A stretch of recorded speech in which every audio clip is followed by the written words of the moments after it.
First, Mr. Speaker, I want to avail myself of the protection of both Standing Order number 121 and your chair, because in the course of this debate, we have seen a lot of interruptions, especially from our friends in the majority side.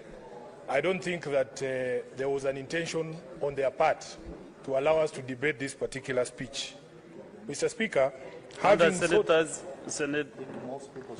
Cherargei, sought that protection. What is the protection that you need from the chair? Yes, I want because some you silence. already say protected and covered by the brand.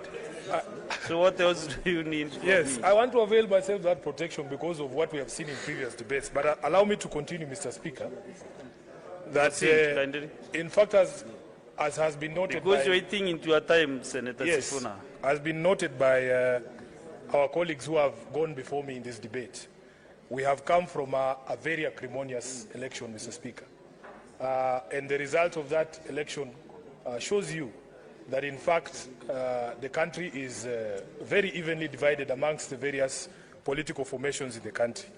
What that means, Mr. Speaker, is that even as we congratulate the people who won, there are a lot of people in this country who are still hurting from the result of the election. And I think it is only fair that everybody be accorded their time to be able to heal at their own pace. I don't think anybody can force anyone to move on with life at the pace at which they want.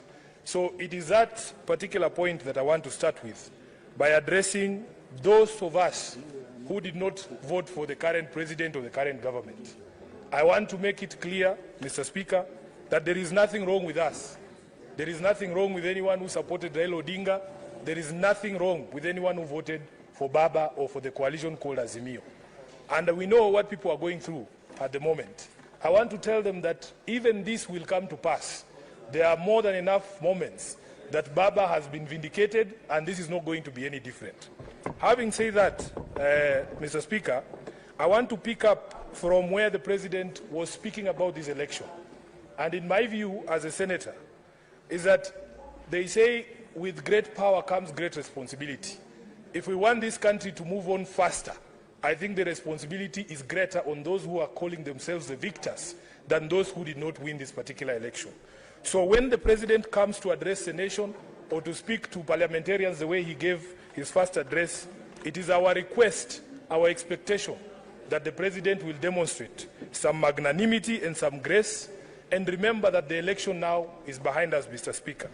So in my own opinion, he should be discouraged, and those of us who are his friends, like my friend Cherargei, should dissuade the President when he is speaking to the nation from throwing in unnecessary jibes, like the ones he was throwing during his address to the Parliament on the question of who was the opposition candidate and who was the government candidate. I don't think it is necessary. We need now to all move on from this particular election. Mr. Speaker, allow me to address the things that I heard the President say, and then to address the questions or the things that I didn't hear the President say. Senator Sifuna, you wanted protection from the chair, but you are the one who is causing your insecurity. And Mr. Speaker, please let us avoid a lot of point of orders, because many senators in this room want to contribute to this motion. Mr. Speaker, so what is out of order, Honorable Cherargei? Which standing order are you putting? Which standing order, which number? Mr. Speaker, on a related issue, understanding order number 1, which of course you have powers. Mr. Speaker, if you have noticed, we are disadvantaged on this side because our cards are not functional. And therefore, if we have any matter to raise, either as a point of order or any other issue, Mr. Speaker, can you direct the officers from ICT to ensure our cards are functional?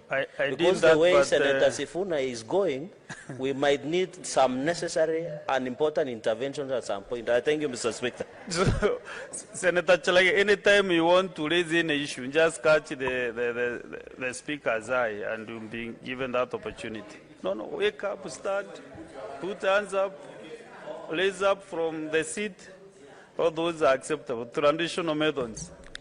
Yeah. Proceed, Senator. Mr. Speaker, you can see Sifuna. why I took the earliest possible opportunity to seek your protection, because I know exactly what I am Because you do the expecting news you on this have particular is, floor this afternoon. acrimonious. Mr. Speaker, Okay, proceed. let me conclude that particular point that I was making by saying that all of us now recognize that we have one leadership in the country, and that in fact, as SG of ODM, I've said this before, and I want to put it here on record, none of us in ODM or in the opposition or minority party want this president or this government to fail. We are here to ensure that we provide the necessary supervision on this particular government so that they succeed.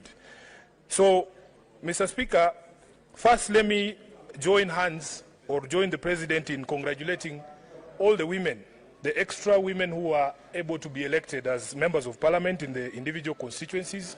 We know that it has been a difficult, process in this country to try and make sure that we achieve gender parity, especially in the National Assembly. I am very proud again, Mr. Speaker, as SG of ODM, that out of those 6 extra seats that we got or won in the, that women got in the National Assembly, 2 of them actually came from ODM. And I am happy that in this House we have leaders of political parties. I have counted at least 3 SGs in this Senate, Mr. Speaker. And I am sure they will share in my disappointment, because one of the senators, when speaking to this point, I believe it was Senator Peris Tobiko, urged that political parties need to do more in order to encourage more women to participate in election and to actually end up elected.